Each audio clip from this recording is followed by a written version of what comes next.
நம்முடைய வார்த்தைகள் நம்முடைய பிள்ளைகளை தொடட்டும். ஆண்டவருடைய அமர்ந்த மெல்லிய சத்தத்தை கேட்க அருள்தார். இந்த நேரத்தை எங்களுக்கு ஆசீர்வாதமாக்கித்தார். இயேசு கிறிஸ்துவின் வழியாக இவைகளை வேண்டுகிறோம் அன்பு நிறைந்த நல்ல தந்தையே, ஆமென். 21வது பாடல், என் இயேசுவே என் வாழ்வும் இயேசுவே.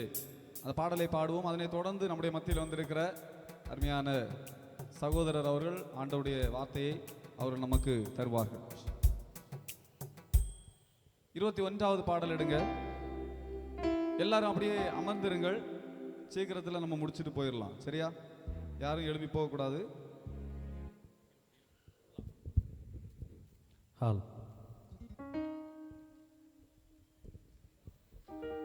நம்ம படித்த பாடல் அப்படி தானே?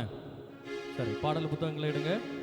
எல்லாரும் நம்ம சேர்ந்து இணைஞ்சு பாட போகிறோம். சரியா? எல்லாருமா சேர்ந்து பாடும்.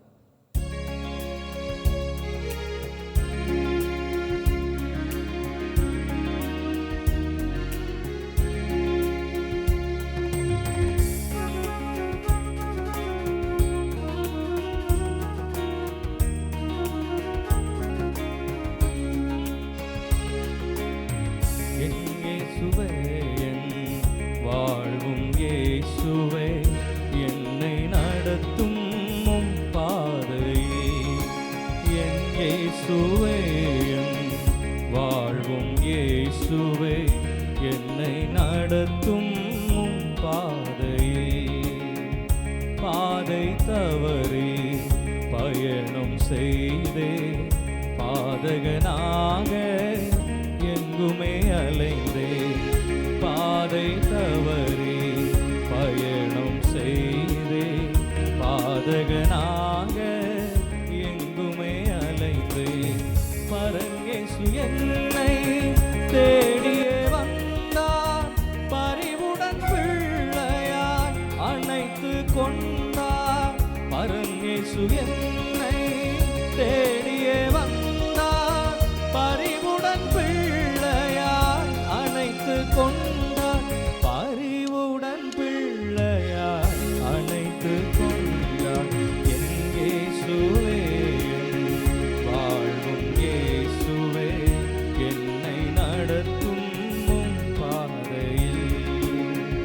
உடைந்த உள்ளத்தோடு ஓடியே வருகிறேன்.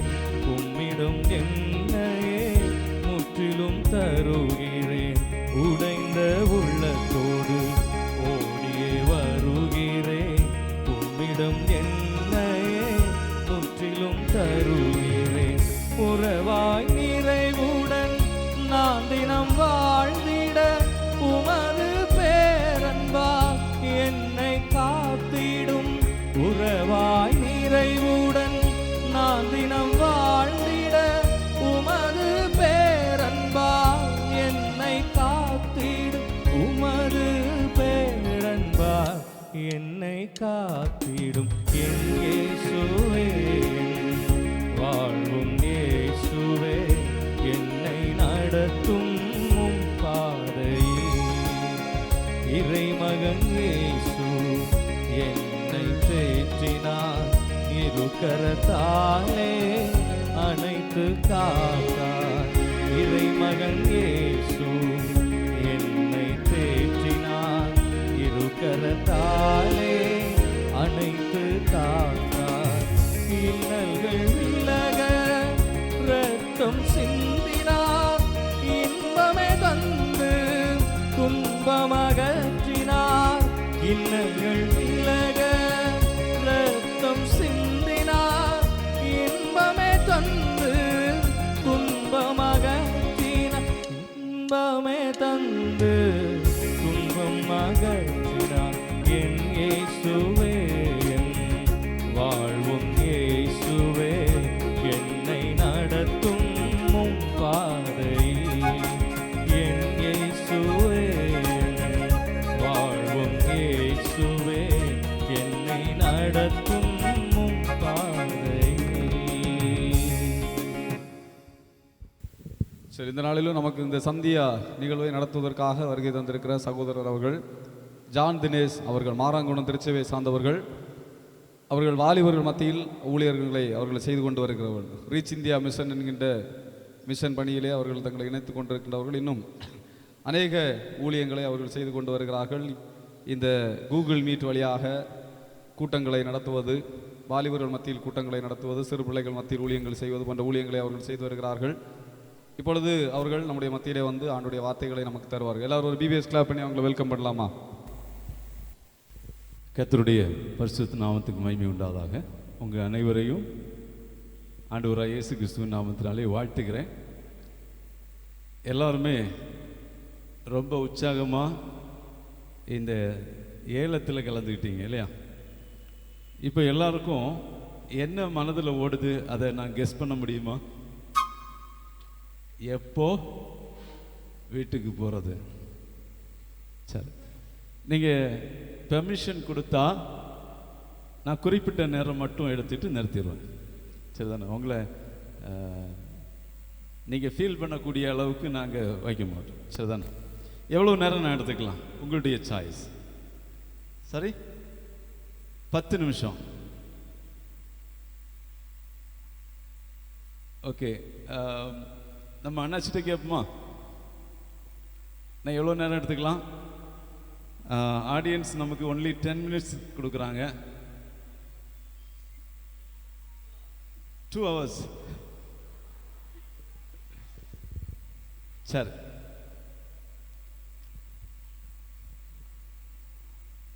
ஒரு 30 மினிட்ஸ் எடுத்துக்கலாமா? 5 மினிட்ஸ். ஓகே, அப்படியே நான் எனக்கு கேட்கக்கூடிய ஒரு கேள்வி இருக்கு. அந்த கேள்விக்கு சரியான பதிலை சொன்னீங்கன்னா உங்கள் சாய்ஸுக்கு விட்டுரும். சரிதானே? சரியான பதிலை சொன்னீங்கன்னா உங்கள் சாய்ஸுக்கு விட்டுரும். இயேசு கிறிஸ்துவை சிலுவையில் அடித்து கொலை செய்தார். அந்த கொலை தண்டனை கொடுப்பதற்கு, அதாவது மரண தண்டனை அவருக்கு கொடுப்பதற்கு குற்றமாக புரிந்து கொள்ளப்பட்டது என்ன? அதாவது இவர் திருடன குற்றத்துக்காக இவருக்கு இத்தனை ஆண்டுகள் சிறை தண்டனை அல்லது மரண தண்டனை கொடுக்குறோம், அல்லது இவர் கொலை செய்த குற்றத்துக்காக இவருக்கு மரண தண்டனை கொடுக்குறோம் சொல்லி கொடுப்பாங்க. அப்போ இயேசு கிறிஸ்துவுக்கு என்ன குற்றத்துக்காக அவர்கள் மரண தண்டனை கொடுத்தார்கள்?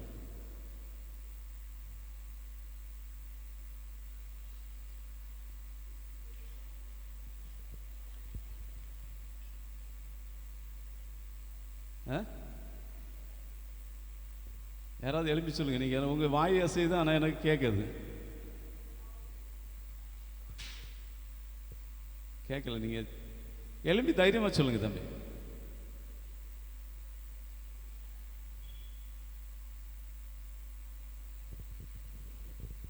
ஓகே, அந்த கேள்விக்கான பதிலை நீங்க தான் தேடி கண்டுபிடிக்கணும். சரிதான்? உங்களுடைய டீச்சர்ஸ்கிட்ட நீங்க கேட்கலாம், கண்டுபிடிங்க. சரிதான்? இன்னொரு மிக எளிதான கேள்வி, இங்க இருக்கக்கூடியதுல வயது குறைந்த நபர் யார்? இங்க இருக்கக்கூடிய நபர்கள் யார்?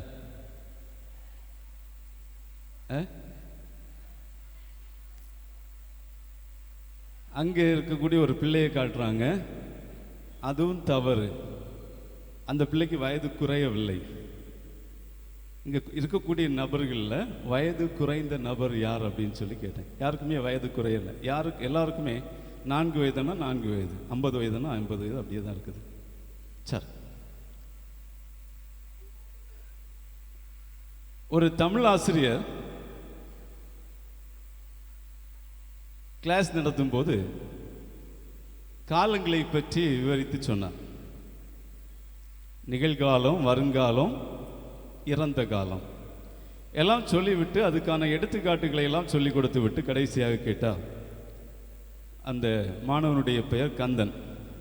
கந்தா, நீ குடிசையில் வாழ்கிறாய், இது என்ன காலம்? கந்தா, நீ குடிசையில் வாழ்கிறாய், இது என்ன காலம்? டீச்சர், நிகழ்காலம் அப்படின்னு சொல்றாங்க. கஷ்ட காலம். உங்களுக்கு வரக்கூடிய ஒரு 30 நிமிஷம் கொஞ்சம் கஷ்ட காலமாக தான் இருக்க போகுது. ஏன்னா நீங்கள் எதுவுமே தெரியலை பார்த்தீங்களா. நீங்கள் ப்ரூவ் பண்ணியிருந்தீங்கன்னா நான் உங்கள் சாய்ஸுக்கு விட்டுடலாம். என்னது வாங்கிச்சு கடைசி கொஸ்டினுக்கு நம்ம கண்டிஷன் கொடுக்கல, ஃபஸ்ட்டு கொஸ்டின் மட்டும்தான் கண்டிஷன் கொடுத்தோம். சரி, எப்படியா இருந்தாலும் நீங்கள் இந்த ஒரு வாரமும் ரொம்ப சந்தோஷமாக என்ஜாய் பண்ணியிருப்பீங்க.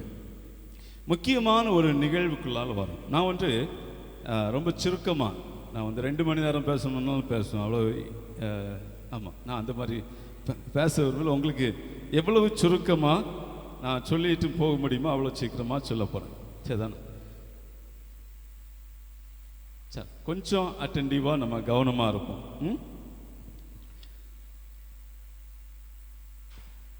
நல்ல போதகரே, நித்திய ஜீவனை அடைகிறதுக்கு நான் என்ன செய்ய வேண்டும் அப்படின்னு சொல்லி ஒரு தலைவன் ஒருவன் இயேசு கிறிஸ்துவத்தில் வந்து கேட்டான்.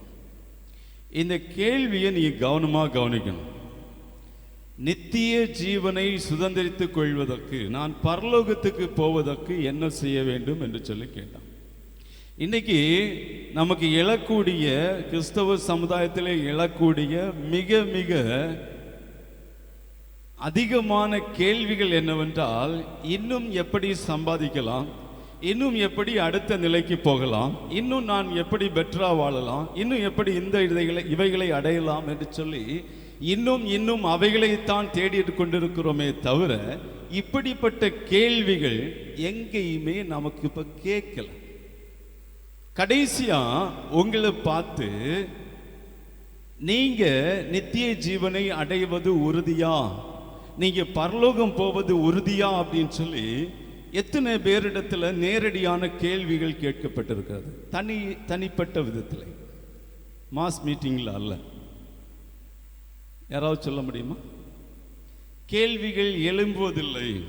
இந்த ட்ரெஸ் எப்படி இருக்கு, நல்லா இருக்கா, எனக்கு ஃபிட்டா இருக்கா, இது அங்க வாங்கினது, அல்லது இதனுடைய மதிப்பு என்னது, நான் போட்டிருக்கக்கூடிய அணிகலன்கள் இப்படிப்பட்டது, இப்படிப்பட்ட விலை மதிக்க முடியாது அப்படி என்று சொல்லி இந்த காரியங்கள் புறம்பான ஒன்றுக்கும் உதவாத காரியங்களுக்கு தான் நம்ம இடம் கொடுக்கிறோம்.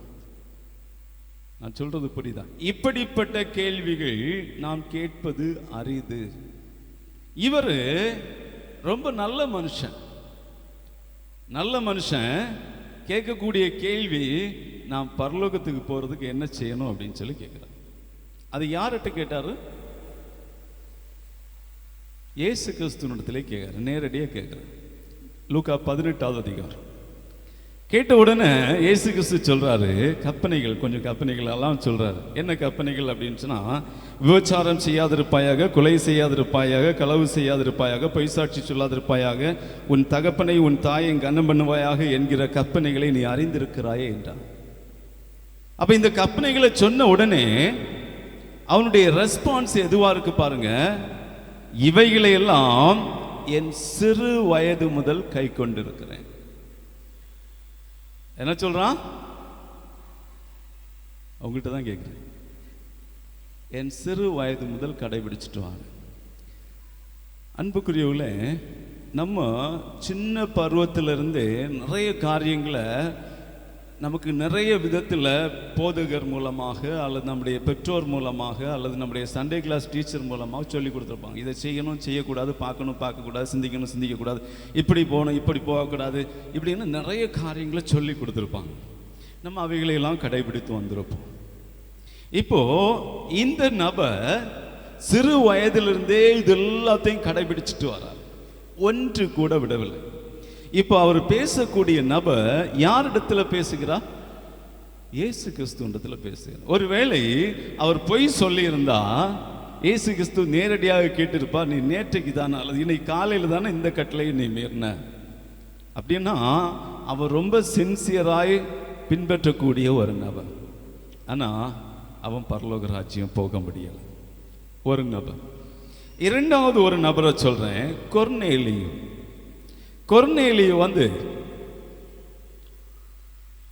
அவர் ரொம்ப நல்ல மனுஷன். நீங்க அப்போஸ்தலர் 11வது அதிகாரம் 10வது அதிகாரத்துக்கு திருப்பினீங்கன்னா, அப்போஸ்தலர் 10 ஆரம்பத்திலிருந்து ஒரு 2 வசனத்தை வாசிக்கலாம்.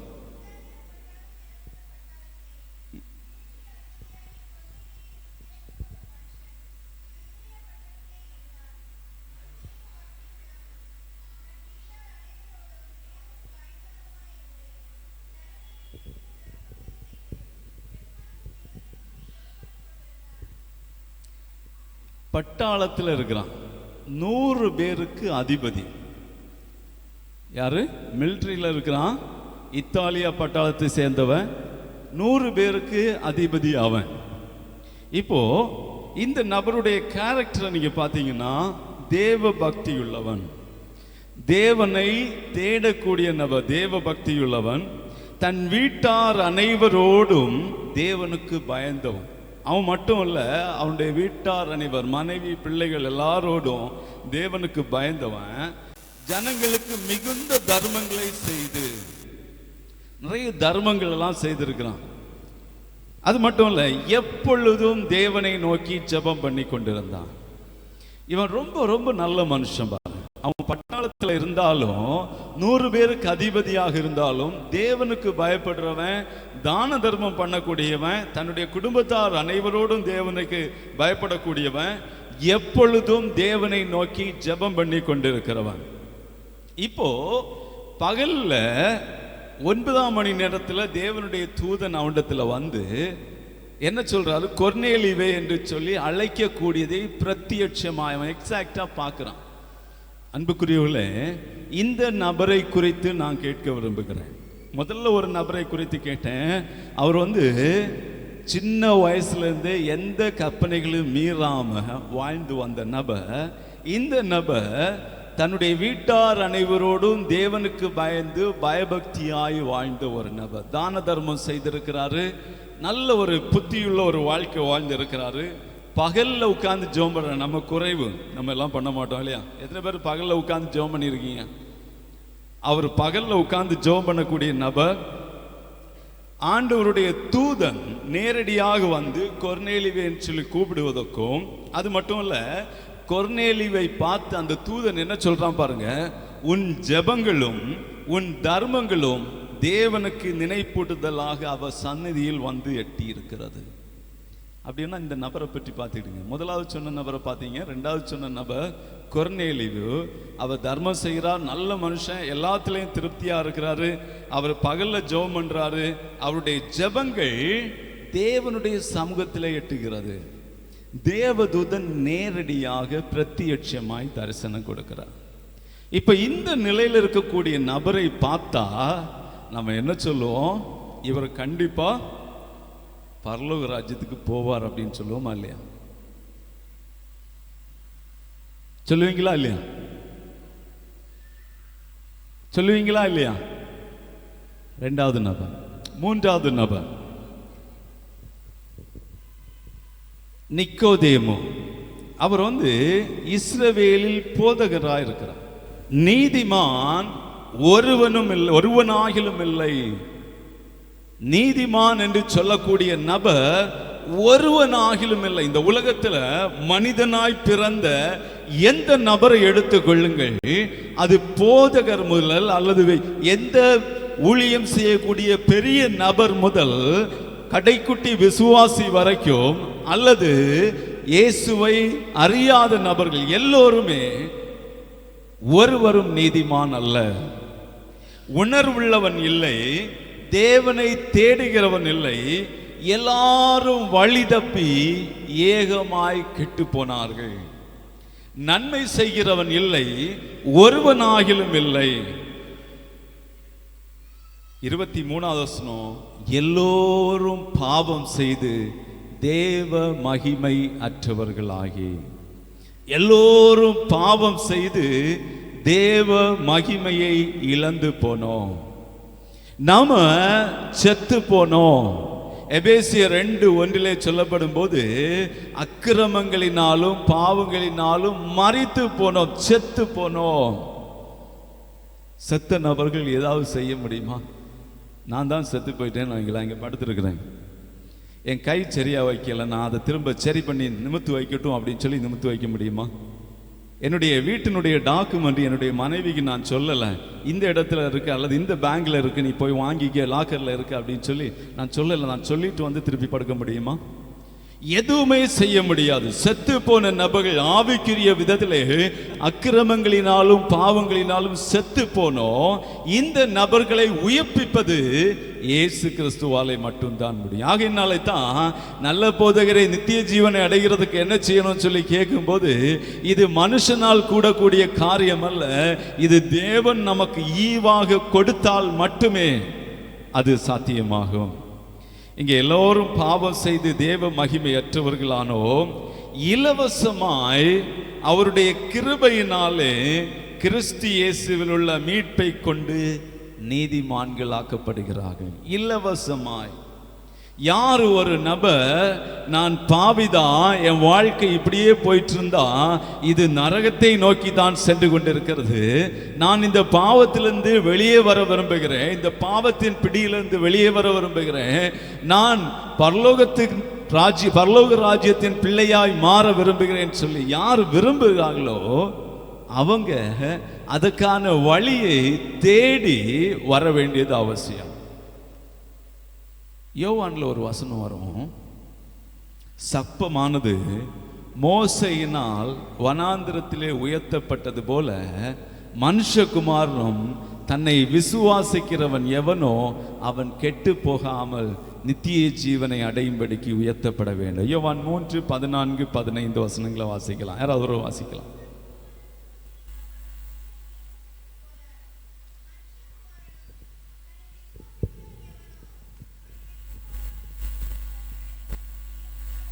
இஸ்ரவேல் ஜனங்களை வழி நடத்தி கொண்டு வரும்போது இவங்க வழியில முறுமுறுத்தாங்க. அப்போ கொள்ளிவாய் சப்பத்தை ஆண்டவர் அனுப்பி அந்த சப்பங்கள் அங்கே வந்துட்டு இருந்த நபர்களை, இஸ்ரவேல் ஜனங்களை கொத்து ஆரம்பித்தது. நாள் செத்து மடிந்தார்கள். அப்போதான் மோசே இடத்துல போய் கேட்குறாங்க அந்த மக்கள், எப்படியாவது நீங்கள் ஆண்டவரிடத்துல ஜெபம் பண்ணி இதை ஸ்டாப் பண்ணுங்க அப்படின்னு சொல்லி. அப்போ ஆண்டவரிடத்துல ஜெபம் பண்ணுறதுக்காக மோசே போகும்போது ஆண்டவர் சொல்லுவார், நீ ஒரு கொள்ளிவாய் சப்பத்தை செய்து ஒரு உயரமான இடத்துல கொண்டு போய் யாருக்கு மேலெல்லாம் பாம்பு கொத்துதோ அவங்க செய்ய வேண்டிய காரியம் இந்த கொள்ளிவாய் சப்பத்தை நோக்கி பார்த்தால் போதும், அவர்கள் பிழைப்பார்கள். ரட்சிப்புக்காக காப்பாற்றப்படுவதற்காக அன்றைக்கு கொள்ளிவாய் சப்பத்தை யாரெல்லாம் நோக்கி பார்க்கிறார்களோ அவங்க எல்லாரும் மரணத்திலிருந்து காப்பாற்றப்பட்டார்கள். அதே எடுத்துக்காட்டை தான் சொல்லுகிறார். யார் ஒரு நபர் நான் பாதிக்கப்பட்டு விட்டேன், நான் சாக போகிறேன், நான் மரணத்தை தழுவ போகிறேன், எனக்கு நரகம் நியமிக்கப்பட்டிருக்கிற, நான் காப்பாற்றப்பட விரும்புகிறேன் சொல்லி ஆண்டவரை நோக்கி பார்க்கிறார்களோ அவர்கள் எதை அடைவார்கள் என்று வேதம் சொல்லுகிறது? தன்னை விசுவாசிக்கிறவன் எவனோ அவன் கெட்டு போகாமல் நித்திய ஜீவனை அடையும்படிக்கு உயர்த்தப்பட வேண்டும். அப்ப நித்திய ஜீவனை அடைவதற்கு நம்ம யாரை நோக்கி பார்க்க வேண்டும்? இயேசு கிறிஸ்துவை நோக்கி. அப்புறம் விசுவாசிக்கிறவர்களுக்கு மட்டும்தான் அந்த பாக்கியத்தை ஆண்டவர் கொடுத்திருக்கிறார். நம்ம கிரியை செய்து ஏதாவது காரியங்களை செய்து அந்த நல்ல போதகரை நித்திய ஜீவன் அடைகிறதுக்கு என்ன செய்யணும்னு சொல்லி கேட்ட நபரை போல நம்மளை ஏதாவது செய்து தர்மம் பண்ணி அல்லது சரீரத்தை சுட்டரிக்கப்படுவதற்கு ஒப்பு கொடுத்து அல்லது சரீரத்தை கிழித்து ஏதாவது சாக்ரிஃபைஸ் பண்ணி நம்ம அதை பெற்றுக்கொள்ளலாம் என்று சொன்னால் நமக்கு ஸ்ட்ரென்த் இல்லை. ஏன்னா நாம் செய்யக்கூடிய எல்லா காரியங்களும் செத்த நபர்களுடைய கிரியையாய் மாறி போய்விடும். அதனால தான் ஆண்டவர் என்ன எப்படிப்பட்ட அருமையான ஒரு காரியத்தை செய்திருக்கிறாரு பாருங்க. ரோமர் 4:5 நான் வாசிக்கிறேன். ஒருவன் கிரியை செய்யாமல், எந்த காரியமும் செய்யாமல் பாவியை நீதிமான் ஆக்குகிறவரிடத்தில் விசுவாசம் வைக்கிறவனாயிருந்தார். எந்த கிரியையும் செய்ய வேண்டாம், பாவியை நீதிமான் ஆக்கக்கூடிய இயேசு கிறிஸ்துவிடத்தில் விசுவாசம் வைக்கிறவனாயிருந்தார்.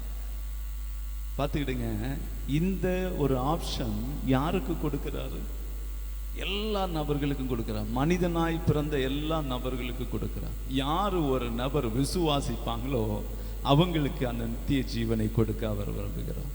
ஒரு பகுதியை கூட நான் சொல்லி நீங்க என்ன ஏசுவீங்க அப்படின்னு சொல்லி நான் சீக்கிரமா முடிக்க விரும்புகிறேன். சரியா? யோவான் 10வது அதிகாரத்துக்கு வந்துருங்க. நமக்கு எப்படிப்பட்ட அஷூரன்ஸ் ஆண்டவர் கொடுக்கிறாருன்னு சொல்லி பார்க்கலாம். யோவான் 10:27 இருந்து வாசிக்க போறோம். அவர் என் ஆடுகள் சொல்லக்கூடியது அவரை பின்பற்றக்கூடிய நபர்களை சொல்றார். என் ஆடுகள் என் சத்தத்துக்கு செவி கொடு. அப்படின்னா அவங்க இயேசு கிறிஸ்துவுடைய சத்தத்தை கேட்கிறாங்க. சரி, நான் அவைகளை அறிந்திருக்கிறேன். அது எதெல்லாம் என்னுடைய ஆடு அப்படின்றது எனக்கு தெரியும். நமக்கு மேய்ப்பன்றை கேட்டால் தெரியும் இல்லையா? அவங்களுக்கு ஆடு தெரியாது போல இவருக்கு தெரியும். அவைகள் எனக்கு மட்டும்தான் பின் செல்லும். வேற யாராவது வந்து ஏதாவது சொன்னாங்கன்னா அவங்க பின் செல்லாது. ஓகே, நான் அவைகளுக்கு நித்திய ஜீவனை கொடுக்கிறேன். யாருக்கு கொடுக்கிறேன்?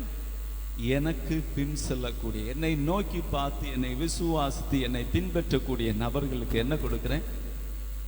என்ன கொடுக்கிறேன்? நித்திய ஜீவனை கொடுக்கிறேன். நித்திய ஜீவனா பரலோக ராஜ்யத்தை கொடுக்கிறேன். அவைகள் ஒரு காலும் கெட்டு போவதில்லை. நல்லா கவனிச்சுக்கிடுங்க. இயேசு கிறிஸ்து சொல்றாரு, நான் என்னை பின்பற்றி வரக்கூடிய ஆடுகளுக்கு பரலோக ராஜ்யத்தை கொடுக்கிறேன்.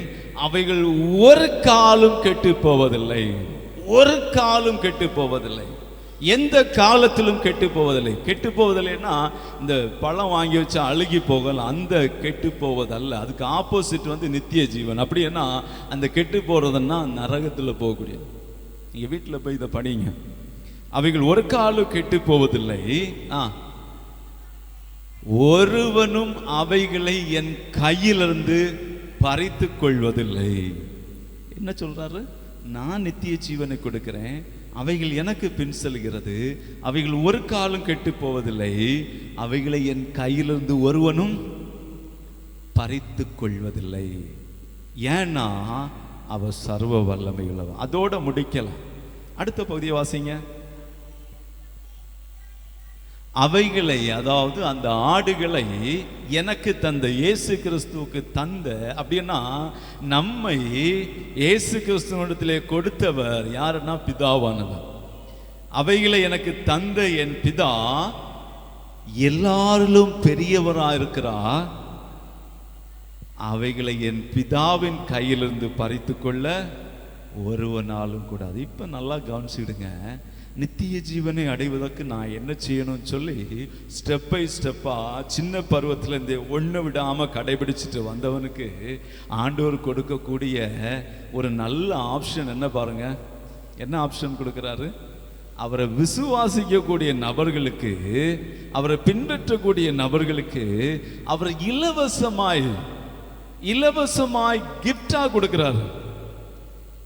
நீங்க எபேசியர் 2:8 நீங்க வாசித்தீங்கன்னா, எபேசியர் 2:8 யாராவது வாசிக்கலாம்?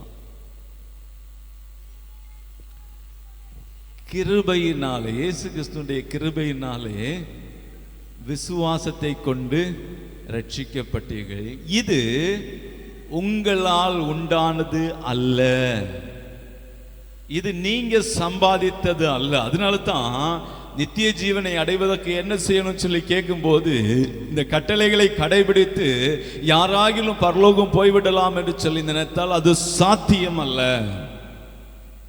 எல்லாவற்றையும் விட்டு அவரை விசுவாசித்து அவருடைய பிள்ளையாய் மாறி அவரை பின்பற்றக்கூடிய நபர்களுக்கு அவர் இலவசமாய் கொடுப்பது. நீங்க வேலை செய்து சம்பாதிப்பதல்ல, இது நம்மால் உண்டானது அல்ல.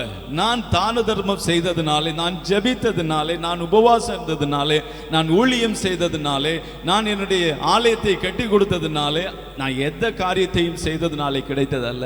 இது தேவன் நமக்கு கொடுக்கக்கூடிய ஈவு. இந்த ஈவை இலவசமாய் கொடுத்துட்டு என்ன ப்ராமிஸ் பண்றார் தெரியுமா? என் கையிலிருந்து உங்களை பறிக்க முடியாது, என் கையிலிருந்தும் பறிக்க முடியாது, பிதாவின் கையிலிருந்தும் பறித்து கொள்ள முடியாது. நீங்க விசேஷமானவர்கள் என்று சொல்லி ஆண்டவர் நமக்கு நித்திய ஜீவனை கொடுக்க அவர் விரும்புகிறார். எந்த நபரையும் நரகத்திலே தள்ளி அழிக்க வேண்டும் என்று சொல்லி அவர் விரும்பவில்லை.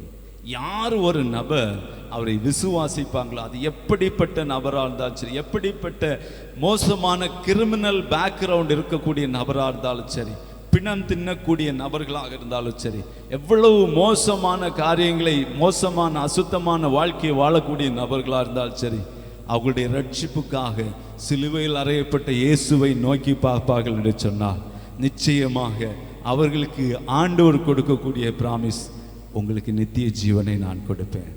இந்த அரசியல்வாதிகள், அரசியல் தலைவர்கள் எல்லாம் வந்து எலெக்ஷன் ஆரம்பிக்கும் போது வந்து சொல்லுவாங்க, நான் அதை செய்வேன் இதை செய்வேன் அப்படின்னு சொல்லி. அவங்க சொல்லக்கூடிய காரியத்தில் பாஸ் ஆனால் மட்டும்தான் அவங்களால செய்ய முடியும். அப்படி பாஸ் ஆனாலும் பட்ஜெட் இல்லைன்னா செய்ய முடியாது. அவங்க சொல்லுவாங்க, இங்கே பட்ஜெட் இல்லை, முன்னால் இருந்த கவர்மெண்ட் எல்லாம் காலி பண்ணிட்டு போயிட்டாங்க அப்படின்னு சொல்லி ஏதாவது ஒரு கதையை சொல்லுவாங்க. நம்முடைய ஆண்டவர் அப்படி அல்ல. அவர் சொன்ன சொல்ல ஒரு வள்ளி புள்ளி தப்பாம எக்ஸாக்டா சொன்ன நித்திய ஜீவனை கொடுப்பேன் என்று சொன்னால், இன்னென்ன காரியத்தினால இதையெல்லாம் செய்ய முடியாது, எனக்கு முடியலை அப்படின்னு சொல்லி ஒதுங்கக்கூடிய நபர் அல்ல. நித்திய ஜீவன் கொடுப்பேன் என்று சொன்னால் அதனுடைய முக்கியமான காரியம் மறந்து போகக்கூடாது. நம்ம யாராவது ஏதாவது ஒரு தருணத்தில் எவ்வளவு பெரிய நியூட்ரிஷனாக இருந்தாலும், எவ்வளவு பெரிய விதத்தில் நீங்கள் திங்க் பண்ணி சாப்பாடு சாப்பிட்டு திருப்தியாக ஹெல்த்தியாக இருந்தாலும், என்னைக்காவது ஒரு நாள் என் வாழ்க்கையில் நோயே வராது, இந்த நோய்கள் வராது, இந்த நோய்கள் வரவே செய்யாது என்று சொல்லி நம்ம சொல்ல முடியுமா? வாய்ப்பே இல்லை. நான் 60 வயசு ஆயிட்டுன்னா நல்லா ஸ்டடி பண்ணுவேன், உலகத்தை பற்றி நல்லா ஸ்டடி பண்ணிட்டேன்னா அதுக்கப்புறம் எந்த பாவமே பண்ண மாட்டேன் அப்படின்னு சொல்லி நம்ம யாராவது சொல்ல முடியுமா? இல்லை. ஏதாவது ஒரு சூழ்நிலையில் நான் எனக்கு 100 வயசு வரைக்கும் கண்டிப்பாக எனக்கு மரணமே வராது அப்படின்னு சொல்லி யாராவது சொல்ல முடியுமா? ஆனால் ஆண்டவர் என்ன ப்ராமிஸ் பண்ணுறாரு தெரியுமா? நித்திய ஜீவன் என்று சொன்னால் இந்த சரீரம் நீங்கள் எவ்வளவு மினுக்கு வைச்சாலும் சரி, என்ன செய்தாலும் சரி, அது மிஞ்சி போனால் 100 வருஷம்தான் தாக்கு பிடிக்கும். ஆனால் ஆண்டவர் ப்ராமிஸ் பண்ணக்கூடியது 1000 ஆண்டுகள். இந்த சரீரம் மரித்து போய் அடக்கம் பண்ணப்பட்டு உருவே தெரியாம போயிருக்கும். ஆனால் நாளொன்று வரும், அவருடைய சத்தம் ஆதா முதல் இதுவரைக்கும் எத்தனை பேர்கள் மரித்து போனார்களோ அவர்கள் அனைவரையும் ஒரு நபர் கூட மிஸ் ஆகாம அவர்களை அவருடைய சத்தம் எழும்பி வர பண்ணுவோம். அப்படிப்பட்ட சர்வ வல்லமையுள்ள தேவன் தான் நம்முடைய ஆண்டவர். அவர்களை எதற்காக எழுப்பி கொண்டு வருவார்? விசுவாசிக்கிற நபர்களை ஒரு பக்கமும் விசுவாசியாத நபர்களை பிரித்து, விசுவாசிக்கிற நபர்களுக்கு எதை கொடுக்க வேண்டும்? நித்திய ஜீவனை கொடுக்க வேண்டும். அப்படி நித்திய ஜீவனை கொடுக்கணும்னா அவங்க ஒரு நாளும் அதுக்கு பிறகு பாவம் செய்ய முடியாது, அவங்க சரீரத்தில் நோய் வராது, அவங்க ஒரு நாளும் மறிக்க மாட்டாங்க. அப்படிப்பட்ட சரீரத்தை ஆண்டவர் கொடுப்பார். அப்படின்னா நம்மளை அப்படிப்பட்ட ஒரு வாழ்க்கைக்கு தான் அவர் அழைக்கிறார். நம்ம எல்லாம் ஈஸியாக பிடிச்சி நரகத்தில் போட முடியும். நீ இதெல்லாம் செய்திருக்கிறதெல்லாம் எல்லாம் சரி பண்ணிட்டு வான்னு சொல்லி நம்மை அனுப்பவில்லை. நீ இப்படிப்பட்ட பாவி அல்லவா, இந்தந்த காரியங்கள் எல்லாம் உன்னுடைய கணக்கில் இருக்கிறது அல்லவா, இதை சரி செய்து விட வா, அதுக்கு பிறகுதான் நான் உன்னை ஏற்றுக்கொள்வேன் என்று சொல்லவில்லை. எந்த பாவியானாலும் தள்ள மாட்டேன் என்று சொல்லி யார் ஒருவர் விசுவாசித்து அவரை நோக்கி பார்க்கிறார்களோ அவர்களை ரட்சித்து அவருடைய பிள்ளைகளாய் மாற்றி அவர்களுக்கு பரலோக ராஜ்யத்தை கொடுக்க விரும்புகிறார். அவங்களை அனைவருக்கும் கொடுக்க விரும்புகிறார். நான் இதுக்கு மேலே டைம் எடுக்க விரும்புகிறேன். நம்ம இருக்கிற இடத்துல எழும்பி நிற்போம். ஒரு நிமிடம் மௌனமாக ஆண்டவருடைய சமூகத்தை நோக்கி பார்ப்போம். நம்ம இப்படியே வாழ்ந்து கொண்டிருந்தோம் என்று சொன்னால் என்னுடைய வாழ்க்கை எங்கே போகும்? ஒருவேளை இன்று அல்லது 100 வருடம் தாண்டி நான் மறிப்பேன் என்று சொன்னால் என்னுடைய வாழ்க்கை அதன் பின்பதாக என்ன நடக்கும்? எனக்கு நித்திய ஜீவன் கிடைக்குமா? எனக்கு என்ன ப்ராமிஸ் பண்ணப்பட்டிருக்கிறது? அந்த ப்ராமிஸை பெற்றுக்கொள்வதற்கு நான் ஏதாகிலும் செய்ய வேண்டுமா? ஏதாவது செய்து நான் அதை பெற்றுக்கொள்ளத்தான் முடியுமா? வாய்ப்பே இல்லை. நமக்காக அவர் சிலுவையிலே சிந்தி இருக்கிறார் இரத்தத்தை. நாம் செலுத்த வேண்டியதை அவர் செலுத்தி முடித்து விட்டார். பாவத்துக்கான தண்டனை அவர் சகித்து முடித்து விட்டார். இன்றைக்கு நம்ம விசுவாசிக்கிற ஒரே காரணத்துக்காக நம்மை அவருடைய பிள்ளைகளாக மாற்ற விரும்புகிறார். தேவன் தம்முடைய ஒரே பேரான குமாரனை விசுவாசிக்கிறவன் எவனோ அவன் கெட்டு போகாமல் நித்திய ஜீவனை அடையும்படிக்கு உயர்த்தப்பட வேண்டும். அன்புக்குரியவர்களே, இந்த வாழ்நாள் என்றைக்கு முடியும் என்று சொல்லி தெரியாது. ஆண்டவர் கொடுத்திருக்கிற வாழ்நாளிலே நாம் அவரை நோக்கி பார்ப்போம் என்று சொன்னால் பாவத்துக்காக நமக்காக, நம்முடைய பாவங்களுக்காக அடிக்கப்பட்ட இயேசு கிறிஸ்துவை நோக்கி பார்ப்போம் என்று சொன்னால் நம்முடைய பாவங்கள் மன்னிக்கப்படும். அவருடைய தழும்புகளால் நாம் குணமாக்கப்படுகிறோம். நம்முடைய பாவங்கள், அக்கிரமங்களெல்லாம் நம்மை விட்டு எடுபட்டு போய் தேவனுக்கு முன்பாக நம்மை குற்றமற்றவர்களாக, எந்த பாவமும் செய்யாத நீதிமான்களாக நிறுத்துவதற்காக அவர் சகலத்தையும் சகித்துக் கொண்டார். ஒருவன் கிரியை செய்யாமல் பாவியை நீதிமானாக்குகிறவனிடத்தில் விசுவாசம் வைத்தால் அவனுடைய விசுவாசமே அவனுக்கு நீதியாக முடியும். நம்ம விசுவாசிக்கக்கூடிய ஒரே காரியத்தினால நம்ம ஆண்டவருடைய பிள்ளைகளாய் மாறுவதற்கான அதிகாரத்தை கொடுத்திருக்கிறார். இப்போ தெரிந்து கொள்வது உங்களுடைய கரத்தில் இருக்கிறது. நீங்கள் எந்த பகுதியை தெரிந்து கொள்ள விரும்புகிறீர்கள்? நான் இந்த ரிலிஜியஸ் பிராக்டிசஸ் எல்லாவற்றையும் ஒன்று விடாம பண்ணி குற்றமில்லாத ஒரு வாழ்க்கை வாழணும்னு சொல்லி முயற்சி பண்ணிட்டு கொண்டிருக்கிறோமா? இல்லை நான் போதகனை போல ரொம்ப பெரிய பொறுப்பில் இருக்கிறேன், நான் இனியெல்லாம் போய் திரும்ப மனம் மாற முடியாது, நான் இனி இயேசு கிறிஸ்துவை ஏற்றுக்கொள்ள முடியாது அப்படின்னு சொல்லி எங்கேயோ தூரம் போய்விட்டோம் அப்படின்னு சொல்லி நினைச்சிட்டு இருக்கிறீங்களா? கொர்நேலியுவை போல தரிசனம் கண்டாலும் அவன் பரலோக ராஜ்யம் போக முடியாது. அவன் இயேசு கிறிஸ்துவை விசுவாசிக்க வேண்டியது அவசியமா இருந்தது. ஆகையினாலே தான் பேதுருவை அனுப்பி இயேசு கிறிஸ்துவை விசுவாசிக்கக்கூடிய காரியத்தை அவனுக்கு டீச் பண்ணான். இந்த நாளிலே கூட அன்புக்குரியவர்களே, நீங்க நேரம் ஆயிற்று என்று சொல்லி யோசித்துக் கொண்டிருக்கலாம். இது சீரியஸான காரியம். தேவன் நமக்கு இலவசமாய் அந்த ரட்சிப்பை கொடுக்க விரும்புகிறார். தேவன் நம்மை இலவசமாய் இந்த பாவத்தின் பிடியிலிருந்து, நரகத்தின் பிடியிலிருந்து காப்பாற்ற விரும்புகிறார். ஒரே ஒரு ஆப்ஷன் தான். நான் என்ன செய்து அதை அடைய முடியும் அல்ல என்பது அல்ல. நீங்க இயேசு கிறிஸ்துவை விசுவாசித்தால், உங்களுக்காகவும் எனக்காகவும் அடிக்கப்பட்ட, எனக்காக இரத்தம் சிந்தின, எனக்காக சிலுவையில் அறையப்பட்ட, மரித்து அடக்கம் பண்ணப்பட்ட, உயிரோடு இருந்து இன்றைக்கும் ஜீவிக்கிற இயேசு கிறிஸ்துவை நீங்கள் விசுவாசித்து அவரை ஆண்டவராக, இரட்சகராக ஏற்றுக்கொள்வீர்கள் என்று சொன்னார், இன்றைக்கே உங்களுக்கு அந்த பாக்கியத்தை அவர் கொடுக்கிறார். என் நாடுகள் என் சத்தத்துக்கு செவி கொடுக்கிறது. நான் அவைகளை அறிந்திருக்கிறேன், அவைகள் எனக்கு பின் செல்கிறது. நான் அவைகளுக்கு நித்திய ஜீவனை கொடுக்கிறேன். அவைகள் ஒரு காலம் கெட்டு போவதில்லை. அவைகள் என் கரத்திலிருந்து ஒருவனும் பறித்துக் கொள்வதும் இல்லை. என் பிதாவின் கையிலிருந்து ஒருவனும் பறித்துக் கொள்ள முடியாது. நீங்க இப்படிப்பட்ட ஒரு விசேஷ ஸ்தானத்துக்கு வர விரும்புகிறீங்களா?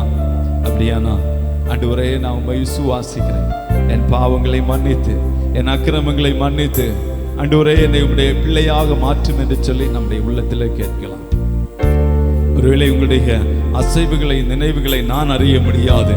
ஆனா உங்களுடைய இருதயத்தின் எண்ணங்களை, நீங்க என்ன சிந்திக்கிறீங்க, எதை வாஞ்சிக்கிறீர்கள் என்று சொல்லி ஆண்டவர் பார்த்து கொண்டிருக்கிறார். அவருடைய கரங்களிலே ஆண்டவரே என்னை அர்ப்பணிக்கிறேன்னு சொல்லி ஆண்டவருடைய கரத்திலே ஒப்பு கொடுக்கலாம். யாரும் எந்த இடத்துக்கும் சிந்தனைகளுக்கும் இடம் கொடுக்க வேண்டாம். இந்த வேளையில நான் ரட்சிக்கப்பட விரும்புகிறேன், எனக்காக இலவசமாய் ஆண்டவரால் உருவாக்கப்பட்ட அந்த ரட்சிப்பை நான் அடைய விரும்புகிறேன் அப்படின்னு சொல்லி விரும்புகிறவங்க உங்களுடைய உள்ளத்திலிருந்து ஆண்டவரை நோக்கி பார்க்கலாம். ஆண்டவரே, எனக்கு இந்த நரகாக்கினைக்கு போவதற்கு விருப்பம் இல்லை, நான் அழிந்து போக விரும்பவில்லை, உம்மை பின்பற்றி உடைய பிள்ளையாக மாற விரும்புகிறேன். நீர் எனக்காக சிந்தின இரத்தத்தினாலே என்னை கழுவும் என்று சொல்லி கேட்கிறேன்.